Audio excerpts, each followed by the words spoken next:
Le président égyptien Abdel Fattah al-Sisi a attendu ce mercredi au Gabon dans le cadre de la mini-tournée africaine de 4 jours qu'il a entamé lundi par la Tanzanie.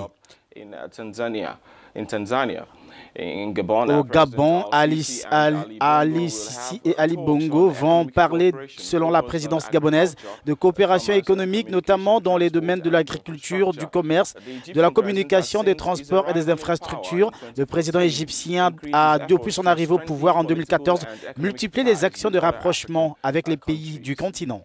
Après le Gabon, le président El-Sisi prendra la direction du Tchad où il va rencontrer son homologue Idriss Déby. La lutte antiterroriste devrait dominer les débats. On parle notamment de doter N'Djamena de plus de capacités pour faire face à la contrebande d'armes vers la Libye puis vers l'Égypte.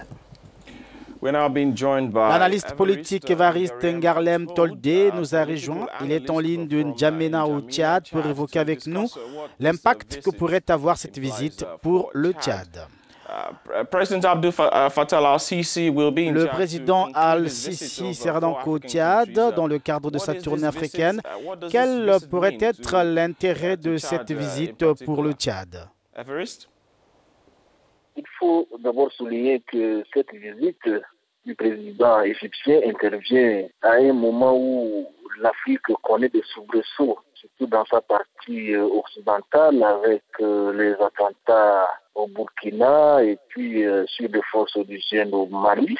Donc, ceci intervient à un moment où ces convulsions sont en train de rapprocher les pays et les peuples face à cet effet de terrorisme qui gagne du terrain. Et la visite du président égyptien au Tchad vient à point nommé, ne serait-ce que pour renforcer les liens de coopération entre le Tchad et l'Égypte, qui, il faut le dire, ont en commun le voisin libyen. C'est de la Libye que partent certaines actions terroristes. Donc, il faut tout de suite le relever que cette visite est opportune. Alors, comme vous l'avez dit, on imagine que le terrorisme sera au centre des discussions. Alors, qui a le plus à gagner dans une coopération antiterroriste?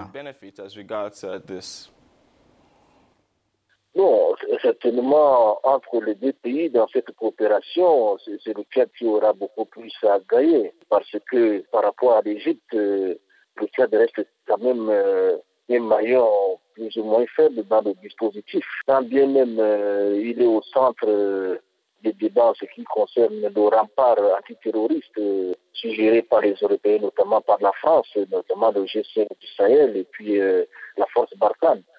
Aujourd'hui, le Tchad traverse une situation de crise aiguë et sa politique tous azimuts envers les pays d'Afrique et de l'Occident et même d'Asie et du Moyen-Orient feront que apporter ne serait-ce qu'une bouffée d'oxygène à l'économie tchadienne qui est en train donc d'en prendre un coup très sérieux là.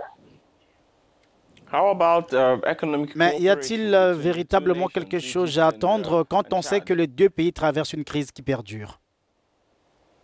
Économiquement, on ne peut pas tout de suite juger ce que peut gagner le Tchad, mais en ce moment, il y a d'abord la coopération militaire, il y a les échanges d'informations et dans ce rapprochement, il faut s'attendre à ce qu'il y ait des retombées, mais de prime abord, on ne saura juger tout de suite de la nature de retombées économiques que le Tchad pourrait bien en profiter, mais toujours est-il que dans les échanges d'informations, dans les échanges de renseignements, le Tchad aura beaucoup plus à gagner dans cette visite. Donc, économiquement, il est encore trop tôt de parler donc des retombées.